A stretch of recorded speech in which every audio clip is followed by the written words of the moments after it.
who truly holds control over the United States and the world?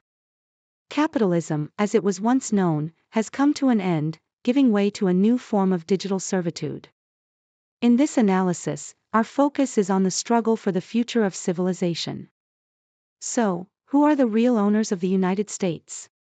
If you still believe that power lies in the hands of voters or that governments actually govern, perhaps it's time to shift your perspective, upward, or rather, to the cloud. What used to be dominated by bankers is now controlled by technocrats, individuals and corporations that have swapped gold for data and financial vaults for servers. They no longer print physical money but create digital realities. Capitalism has died, but not at the hands of the left or the right. It was quietly replaced by something older and more sophisticated, technofeudalism.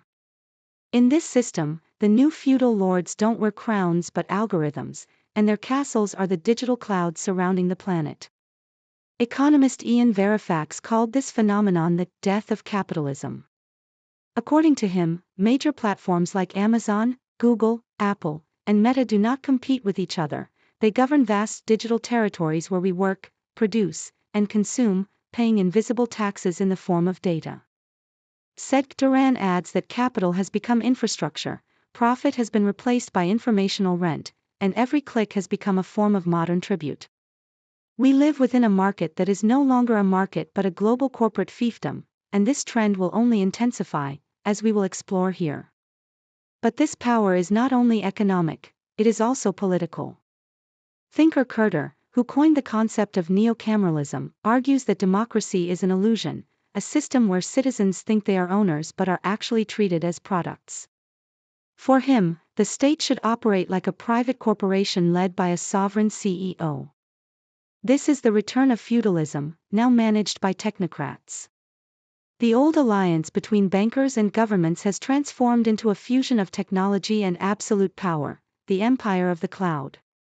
Today, the realms of economy, politics, and even human consciousness are interconnected by a network of invisible, smooth, convenient, and seductive control. We call this progress, but it is a new kind of servitude. The 20th century worker neither produces in mass nor plants crops, instead, their role is to feed the machine with their attention.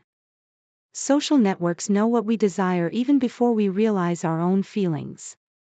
Voting has lost its value, as algorithms have become the true mediators of collective will. That is why this analysis is called the battle for the future of civilization. What is at stake is not just the economy but the very fate of human freedom.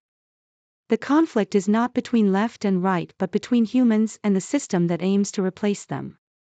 Everything else is only meant to confuse. Understanding this is crucial to grasp how financial power has morphed into technological power, the first step toward reclaiming what is left of individual and collective sovereignty. If capitalism is dead, what comes next? Who will be the new lords, and who will be the serfs in this new digital era? This is the reflection we must have now, before the final code defines humanity as we know it. What do you think about this?